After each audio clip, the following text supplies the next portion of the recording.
भारत में 18 साल से ज्यादा उम्र वालों के लिए वैक्सीनेशन प्रक्रिया शुरू हो चुकी है। स्वास्थ्य मंत्रालय के मुताबिक भारत सरकार ने अब तक राज्यों और केंद्र शासित प्रदेशों को वैक्सीन के 17.15 करोड़ से अधिक डोज उपलब्ध कराए हैं। 89 लाख से अधिक डोज अभी भी राज्यों और केंद्र शासित प्रदेशों के पास हैं। 28 लाख से अधिक खुराक अगले 3 दिनों में मिल जाएंगे। हालांकि अभी भी कई राज्यों से इस तरह की खबरें आ रही हैं कि वैक्सीन के लिए रजिस्ट्रेशन कराने के बाद भी स्लॉट नहीं मिल पा रहा है।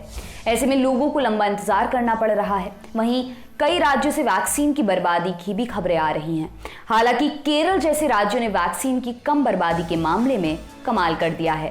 पहले बात करते हैं केरल के मुख्यमंत्री पिनराई विजयन के ट्वीट की। उन्होंने 4 मई को एक ट्वीट किया, लिखा, भारत सरकार की तरफ से केरल को वैक्सीन की 73,38,806 खुराक मिली, लेकिन हमने 74,26,164 खुराक लगाई। हमने हर वायल में वेस्टेज के हिसाब से मिली अतिरिक्त डोज का भी इस्तेमाल किया।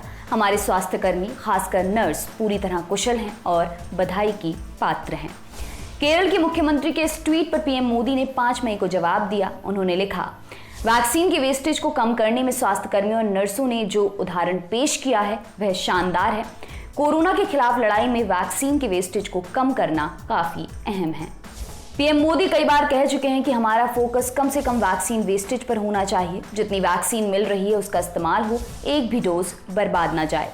वापस लौटते हैं मुख्यमंत्री की बातों पर। केंद्र सरकार की ओर से केरल को वैक्सीन की 73,38,806 डोजेस मिली, लेकिन 74,26,164 डोज लगाई गई। इसका मतलब है कि केरल ने 87,358 अतिरिक्त वैक्सीन की डोज लगाई।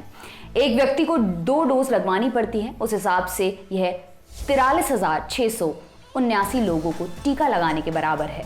टाइम्स ऑफ इंडिया की एक रिपोर्ट बताती है कि 1 मई को केंद्र सरकार की ओर से जारी आंकड़ों के मुताबिक केरल और आंध्र प्रदेश सिर्फ ऐसे 2 राज्य हैं जिन्होंने वैक्सीन की एक एक बूंद का बेहतरीन तरीके से इस्तेमाल किया।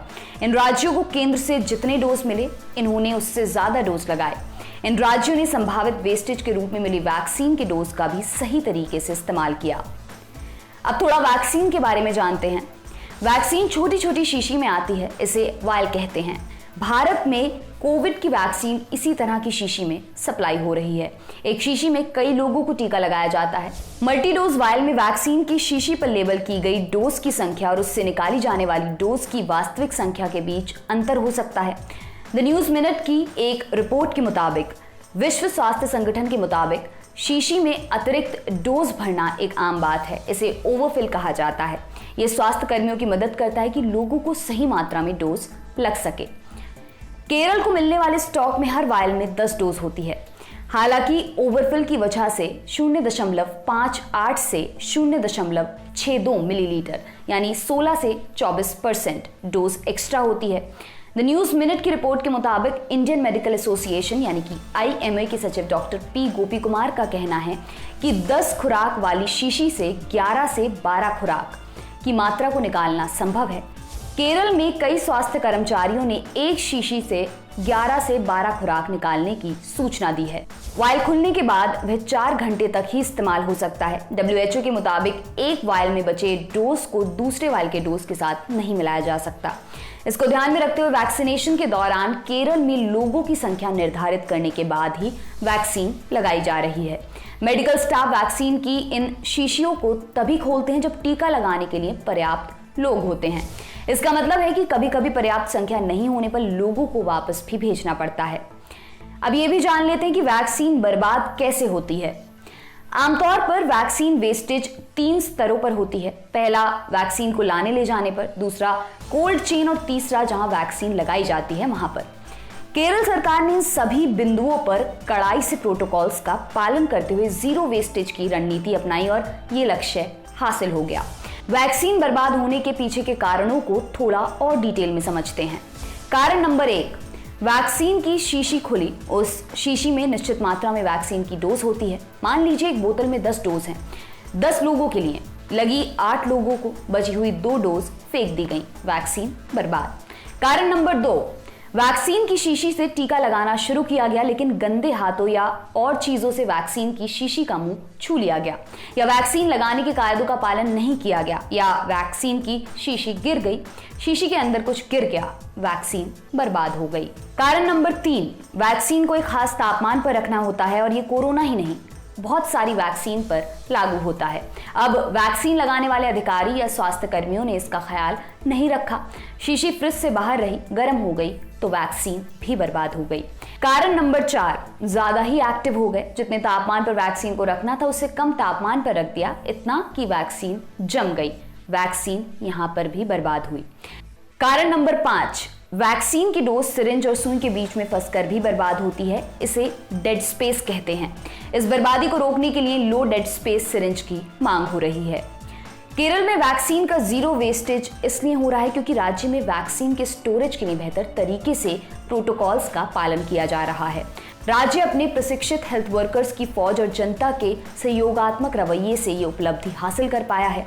केरल के सोशल सिक्योरिटी मिशन के एग्जीक्यूटिव डायरेक्टर डॉक्टर मोहम्मद शील का कहना है कि हमारी नर्सें अपने काम में माहिर हैं। हमने उनसे वैक्सीन के जीरो वेस्टेज के लिए कहा था। राज्य की नर्सों ने ये लक्ष्य हासिल कर लिया। सबसे कम वैक्सीन बर्बाद करने वाले राज्य कौन से हैं, इस पर भी एक नजर डालते हैं। सरकार के ताजा आंकड़ों के मुताबिक सबसे कम वैक्सीन बर्बाद करने वाले राज्य और केंद्र शासित प्रदेश प्रतिशत में, मतलब ये कि इन राज्यों में वैक्सीन के बर्बाद होने का अनुपात माइनस में है।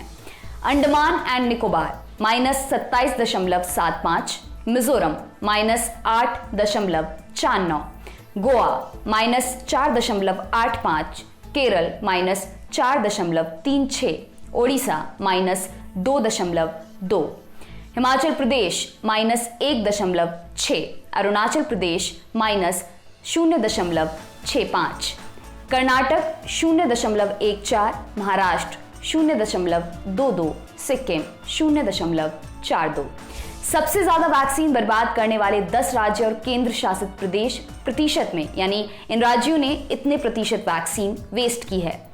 लक्षद्वीप 9.76, तमिलनाडु 8.83, असम 7.7, मणिपुर 7.44, हरियाणा 5.72, दादरा नगर हवेली 4.99, पंजाब 4.98, बिहार 4.95, नागालैंड 4.13, मेघालय 4.01। केरल जैसे राज्यों से उन राज्यों को थोड़ी सीख लेने की जरूरत है जहां वैक्सीन की ज्यादा बर्बादी हो रही है। छोटे छोटे कदम उठाकर वैक्सीन की बर्बादी को कम जरूर किया जा सकता है। आपके लिए ये तमाम जानकारी लाए हैं हमारे साथी डेविड। मेरा नाम है दिव्यांशी। शुक्रिया।